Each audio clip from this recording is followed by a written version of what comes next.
पौराणिक युग में शांतनु नामक एक सिद्ध साधु थे। इनकी पत्नी भी एक सिद्ध धर्मपरायण नारी थी। कहानी उस समय की है जब शांतनु और उनकी पत्नी बहुत वृद्ध हो चुके थे और उनकी आंखों की रोशनी भी चली गई थी।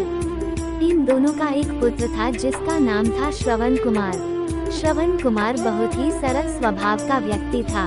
माता पिता के लिए उसके मन में बहुत प्रेम एवं श्रद्धा थी। वो दिन रात अपने माता पिता की सेवा करता था, अपने माता पिता का बच्चों की तरह लालन पालन करता था। उसके माता पिता भी स्वयं को गौरवशाली महसूस करते थे और अपने पुत्र को दिन रात हजारों दुआएं देते थे। कई बार दोनों एक दूसरे से कहते कि हम कितने धन्य हैं कि हमें श्रवण जैसा मातृभक्त पुत्र मिला, जिसने स्वयं के बारे में ना सोचकर अपना पूरा जीवन वृद्ध नेत्रहीन माता पिता की सेवा में लगा दिया। इसकी जगह कोई अन्य होता तो विवाह के बाद केवल स्वयं का हित सोचता और बुरे नेत्रहीन माता पिता को कहीं छोड़ आता और खुशी से अपना जीवन व्यापन करता। जब ये बात श्रवण ने सुनी तो उसने माता पिता से कहा कि मैं कुछ भी भिन्न नहीं कर रहा हूँ, यह मेरा कर्तव्य है। जब मैं छोटा था तब आपने मुझे इससे भी ज्यादा अच्छा जीवन दिया और अब मुझे ये सौभाग्य प्राप्त हुआ है कि मैं आपकी सेवा करूँ। आप दोनों जो भी इच्छा रखते हैं मुझसे कहे, मैं उन्हें अवश्य पूरा करूँगा।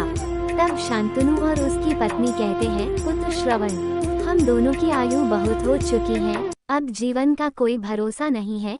किसी भी समय हमारी आंखें बंद हो सकती हैं। ऐसे में हमारी एकमात्र इच्छा है, हम तीर्थ यात्रा करना चाहते हैं। क्या तुम हमारी यह इच्छा पूरी कर सकते हो? श्रवण कुमार अपने माता पिता के चरणों को पकड़कर अत्यंत प्रसन्नता के साथ कहता है, हाँ पिताश्री, ये तो मेरे लिए परम सौभाग्य की बात होगी कि मैं आप दोनों की इच्छा पूरी करूं। श्रवण अपने माता पिता को तीर्थ करवाने हेतु एक कावड़ तैयार करता है, जिसमें एक तरफ शांतनु एवं दूसरी तरफ उनकी पत्नी बैठती हैं और कावड़ के डंडे को अपने कंधे पर लादकर यात्रा शुरू करता है। उसके हृदय में माता पिता के प्रति इतना स्नेह है कि उसे उस कावड़ का लेश मात्र भी भार नहीं लगता। अपने पुत्र के इस कार्य से माता पिता का मन प्रसन्नता से भर उठता है और वे पूरे रास्ते अपने पुत्र श्रवण को दुआएं देते चलते हैं। तीर्थ करते समय जब वे तीनों अयोध्या नगरी पहुंचते हैं, तब माता पिता श्रवण से कहते हैं कि उन्हें प्यास लगी है।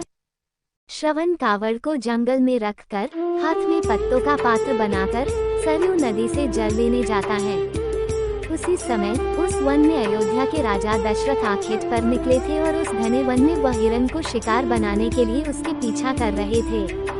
तभी उन्हें घने जंगल में झाड़ियों के पार सरयू नदी से पानी के हलचल की आवाज आती है। उस हलचल को हिरण के पानी पीने की आवाज समझकर महाराज दशरथ शिकार के उद्देश्य से तीर चला देते हैं और उस तीर से श्रवण कुमार के हृदय को आघात पहुंचता है, जिससे उसके मुंह से पीड़ा भरी आवाज निकलती है, जिसे सुन दशरथ स्तब्ध रह जाते हैं और उन्हें अनहोनी का एहसास होता और वे भागकर सरयू नदी के तट पर पहुंचते हैं, जहां वे अपने तीर को श्रवण के हृदय में लगा देख भयभीत हो जाते हैं और उन्हें अपनी भूल का एहसास होता है।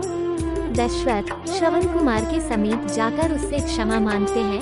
तब अंतिम सांस लेता श्रवण कुमार महाराज दशरथ को अपने वृद्ध नेत्रहीन माता पिता के बारे में बताता है और कहता है कि वे प्यासे हैं, उन्हें जाकर पानी पिला दो और उसके बाद उन्हें मेरे बारे में कहना। और इतना कहकर श्रवण कुमार मृत्यु को प्राप्त हो जाता है।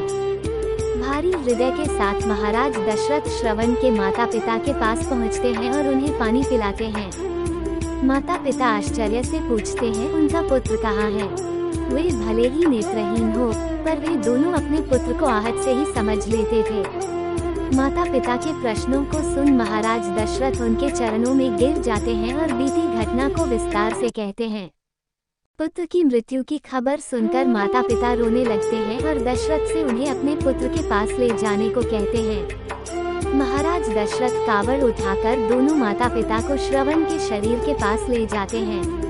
माता पिता बहुत जोर जोर से विलाप करने लगते हैं। उनके विलाप को देख महाराज दशरथ को अत्यंत ग्लानि का आभास होता है और वे अपनी करनी की क्षमा याचना करते हैं। लेकिन दुखी पिता शांतनु महाराज दशरथ को श्राप देते हैं कि जिस तरह मैं शांतनु पुत्र वियोग में मरूंगा, उसी प्रकार तुम भी पुत्र वियोग में मरोगे।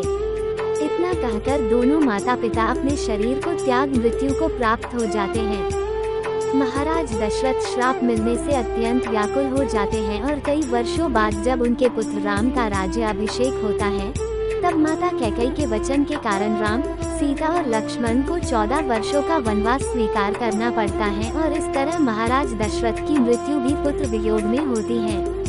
अपने अंतिम दिनों में उन्हें शांतनु के कहे शब्द याद आते हैं और वे राम के वियोग में अपना शरीर त्याग देते हैं।